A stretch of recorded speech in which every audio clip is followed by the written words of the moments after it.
Wow, काय भारी बनलाय ग मम्मी म्हैसूर पाक. अगदी मोजक्या साहित्यात 3 साहित्य वापरून आपण उपवासासाठी खास असा म्हैसूर पाक बनवलेला आहे. तर चला वेळ न घालवता रेसिपीला सुरुवात करूया. शेंगदाण्याचा म्हैसूर पाक बनवण्यासाठी आपल्याला फक्त ही एवढी सामग्री लागणार आहे. घरातली कुठलीही एखादी वाटी सेट करून घ्या. त्या वाटीच्या मापानेच आपल्याला सर्व प्रमाण घ्यायचे आहे. मी इथे 1 वाटी शेंगदाणे, 1 वाटी पातळ करून घेतलेलं साजूक तूप, अर्धी वाटी पाणी, केशर, थोड्याशा 2-4 काड्या केशराच्या दुधात टाकून ठेवलेल्या आहेत. आणि 1 वाटी आणि वर 2-3 चमचे म्हणजे 1.25 वाटी आपल्याला साखर लागणार आहे. ही एवढी सामग्री आपल्याला म्हैसूर पाकसाठी लागणार आहे. तर आता आपण म्हैसूर पाक बनवायला घेऊया. सर्वात अगोदर आपण शेंगदाणे भाजून घ्यायचे. शेंगदाणे जास्त भाजायचे नाही, फक्त त्याची साल सुटेल एवढेच आपल्याला शेंगदाणे भाजायचे आहेत. कारण जास्त जर लाल भाजले तर त्याला डाग पडू शकतात. आपल्याला डाग नाही पाडून घ्यायचे आहेत. शेंगदाणे फक्त 2 मिनटं व्यवस्थित असे आपल्याला भाजून घ्यायचे आहेत. आपल्याला एवढेच अशी शेंगदाणे भाजून घ्यायचे आहे. आता ते मी काढून घेते. आता शेंगदाण्याचे आपल्याला साली काढून घ्यायच्या आहेत.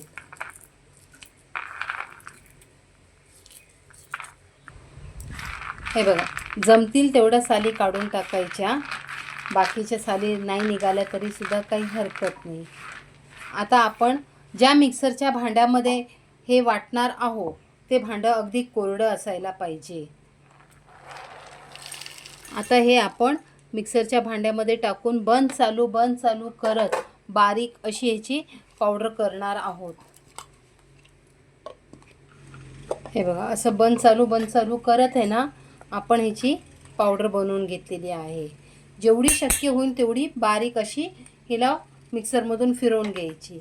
आता एका चाळणीमध्ये टाकून ह्याला आपण चाळून घेऊया.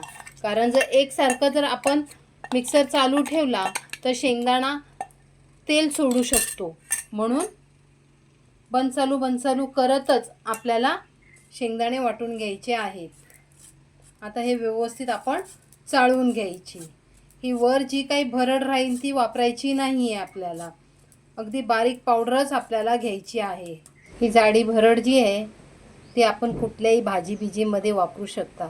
आता यामध्ये आपण 4 चमचे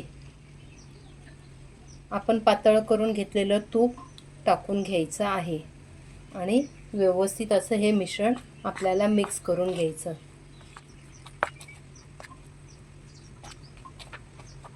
अजून 1 चमचा मी टाकत आहे.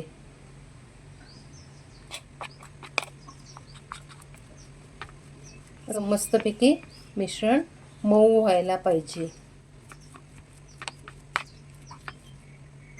जेवढं व्यवस्थित मिक्स कराल ना तेवढं आपलं मिश्रण मऊसूत असं होतं.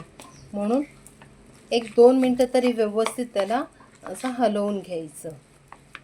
हे बघा, आपण 5 चमचे साजूक तूप यामध्ये टाकलेलं आणि शेंगदाण्याचा कूट व्यवस्थित असा मिक्स करून झालेला आहे. आता आपण पुढची कृती गॅसवर करणार आहोत.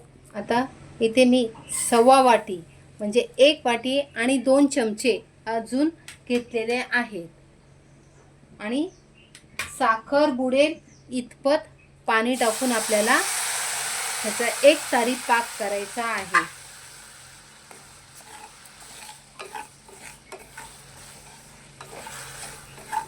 सतत मिश्रण ढवळत राहायचं. असं व्यवस्थित मिश्रण ढवळून झालं की त्यामध्ये आपण केसरयुक्त दूध टाकून घ्यायचं. तुम्हाला हवं असलं तर तुम्ही पांढरा म्हैसूर पाक सुद्धा करू शकता.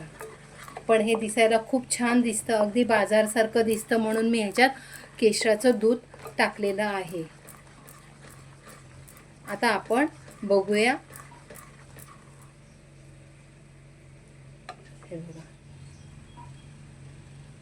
अशी तार व्यवस्थित यायला पाहिजे. ही अगदी महत्त्वाची टीप आहे. आता आपण जो शेंगदाणे आणि तूप मिक्स करून ठेवलेलं मिश्रण आहे ते यामध्ये टाकून घ्यायचं. तुम्हाला हवं असलं तर तुम्ही या स्टेजला गॅस बंद करून जरी हे मिश्रण मिक्स केलं तरीसुद्धा चालू शकतं, कारण पाक पुढे जाऊ नये यासाठी. हे बघा, असं व्यवस्थित आपल्याला हे मिश्रण मिक्स करून घ्यायचं आहे. सतत ढवळत राहायचं. असं सतत मिश्रण ढवळून घ्यायचं. गॅस अगदी मध्यम ठेवायचा, जास्त मोठा ठेवायचा नाही. आणि आता त्यामध्ये आपण 1 चमचा थंडच तूप आहे, फक्त पातळ आहे, हे तूप टाकून व्यवस्थित असं हलवून घ्यायचं. आता हे ना आपल्याला सारखं असं 1-1 चमचा तूप टाकून मिश्रण हलवत राहायचं आहे. हे मिश्रण होत आहे ना तोपर्यंत आपल्याला पुढची तयारी करायची आहे.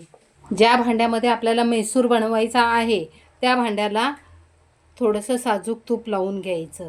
जर तुमच्याजवळ बटर पेपर असला तर तोही लावला तरीसुद्धा चालू शकतं. माझ्याजवळ बटर पेपर नाही आहे म्हणून मी थोडंसं साजूक तूप लावून घेत आहे. असं व्यवस्थित त्याला साजूक तूप लावून घ्यायचं. असं व्यवस्थित तूप शोषून झालेलं आहे. आता पुन्हा 1 चमचाभर साजूक तूप टाकायचं आणि पुन्हा असंच हलवत राहायचं. हे जोपर्यंत आपलं वाटीतलं तूप संपत नाही तोपर्यंत आपल्याला ही प्रक्रिया करत राहायची आहे. 1-1 चमचा टाकायचं आणि सतत ढवळत राहायचं. त्याने आपल्या मैसूरला खूप छान अशी जाळी पडते. पुन्हा 1 चमचा साजूक तूप टाकून घ्यायचं. गॅस अगदी लो टू मीडियमवरच ठेवायचा, जास्त मोठं ठेवायचा नाही, कारण मिश्रण करपू शकतं. त्यासाठी तुम्ही बघू शकता आत्ताच आपल्या मैसूरला जाळी पडायला सुरुवात झालेली आहे. म्हणून सतत हे ढवळत राहायचं. आता हे उरलेलं सगळं तूप मी टाकून घेते. मोठ्या गॅसवर आता आपल्याला हे मिश्रण ढवळत राहायचं आहे. रोज रोज तेच खाऊन आपल्याला कंटाळा येतो, काहीतरी वेगळं. म्हणून मी आज ही शेंगदाण्याचा मैसूर पाक बनवलेला आहे. आता मोठ्या गॅसवर आपल्याला हे सतत हलवत राहायचं आहे.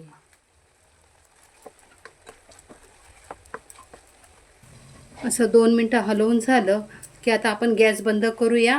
आपल्या मिश्रणाचा गोळा व्यवस्थित झालेला आहे. आता आपण हे मिश्रण एका भांड्यात काढून घेऊया. आपल्या मिश्रणाचा पाक जरी पुढे गेला तरी घाबरण्याचं कारण नाही, कारण ही शेंगदाण्याचा मैसूर पाक आहे. खूप छान असा हा मैसूर पाक बनून तयार होतो.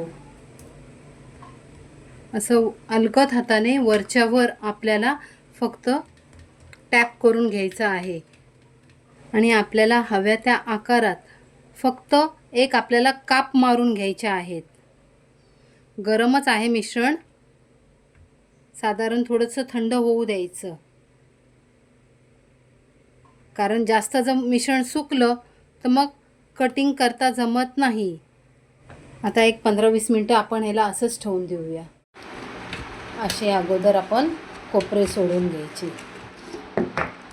असं ताट उकडी करून आपण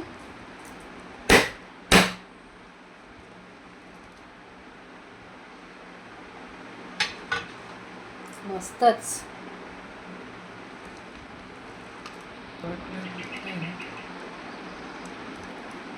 बघा किती छान झालेला आहे. हा आपला बेसनासारखा मैसूर पाक नाही बनत, हा शेंगदाण्यापासून बनवलेला आहे, त्यामुळे हा म्हणून इतका खुसखुशीत वाटतोय बघायला. हा बघा. हा, काय अगदी भारी, मऊ मस्तच. काय भारी झालाय ग मम्मी. मैत्रिणींनो, तुम्हाला जर आजचा हा व्हिडिओ आवडला असेल तर लाईक करा, शेअर करा आणि माझ्या चॅनलला सबस्क्राईब करा. भेटूया पुन्हा नेक्स्ट व्हिडिओ मध्ये.